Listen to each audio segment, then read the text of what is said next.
Hoje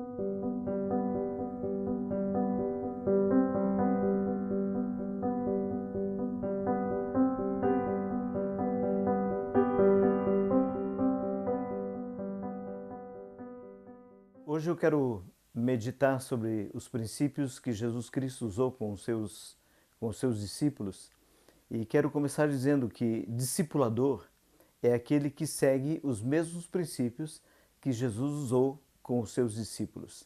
Quando nós começamos a ler os evangelhos, nós percebemos que o número de pessoas, por causa dos milagres e dos sinais que Jesus fazia, o número e as curas que ele realizava, o número de seguidores aumentou de uma forma tremenda. E quando este número de seguidores aumentou, ele sentiu a necessidade de buscar a presença do Pai e ele foi para o monte e passou ali a noite orando.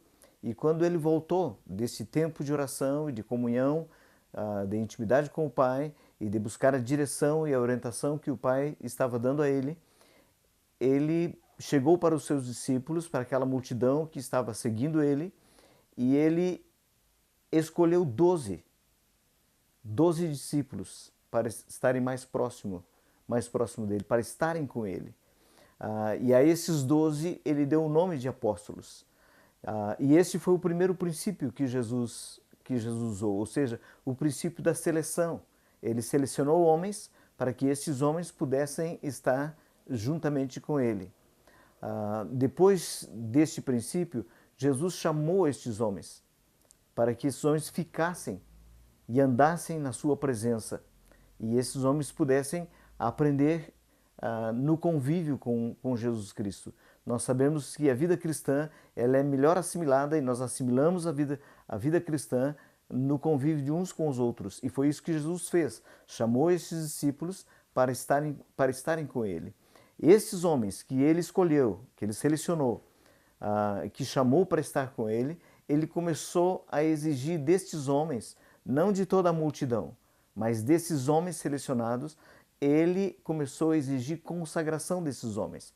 Ele poderia suportar a imaturidade dos discípulos, e ele suportou muitas imaturidades, mas ele não podia suportar desses homens escolhidos a falta de lealdade, a falta de fidelidade, de consagração.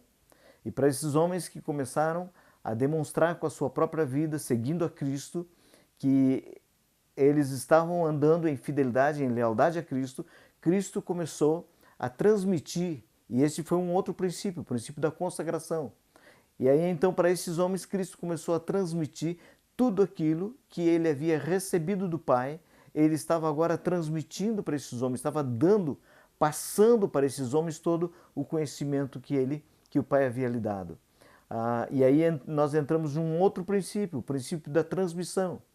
E para esses homens que foram selecionados, que chamou para estar junto com eles, que começou a exigir consagração, que começou a transmitir tudo o que ele havia recebido do Pai, para esses homens ele usou também o princípio da demonstração.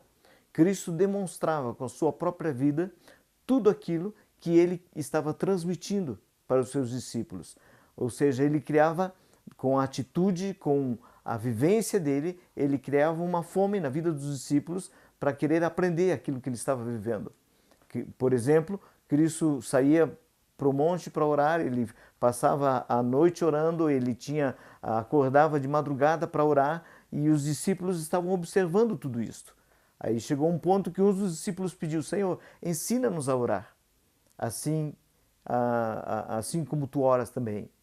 Então ele ele demonstrou com a sua vida aquilo que ele queria transmitir para os seus discípulos.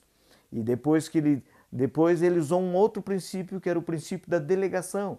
Ele começou a delegar para os discípulos responsabilidades. Começou com as responsabilidades mais simples e ele foi aprofundando, transmitindo responsabilidades mais sérias para os seus discípulos.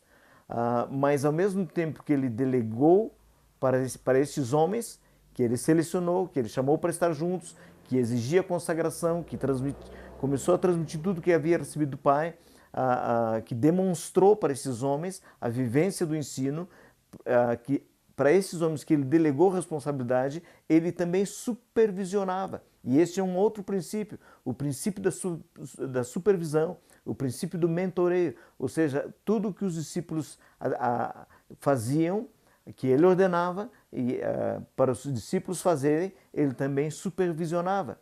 E aí então, concluindo todo este processo de discipulado, de andar com esses homens por quase 3 anos, concluindo este processo, ele usou de mais um princípio, que foi o princípio da multiplicação. Quando ele chegou para os seus discípulos e disse: tudo aquilo que o meu Pai me confiou, eu confio a vocês. Tudo aquilo que o meu Pai mandou que eu fizesse, assim como o meu Pai me enviou, eu envio vocês. E então aqui chegou então o princípio da multiplicação. E esse é o processo que nós precisamos percorrer com os nossos discípulos. É preciso que alguns discípulos vão começar a nos seguir e nós temos que chamar esses discípulos para andar juntos. Mas o processo de discipulado, ele culmina quando você completa todo o processo enviando os seus discípulos para que esses discípulos façam com outros aquilo que ele fez com você. Então, discipulador, quero deixar bem marcado este princípio. Discipulador é aquele que segue os mesmos princípios que Cristo também usou. Que você possa ser um imitador de Cristo como discipulador. Que possa, neste processo de fazer discípulo, você percorra os mesmos princípios que Cristo também usou. Que Deus te abençoe e que tu possas ter o desejo no coração de ser um discipulador que multiplica discípulos discipuladores. Amém.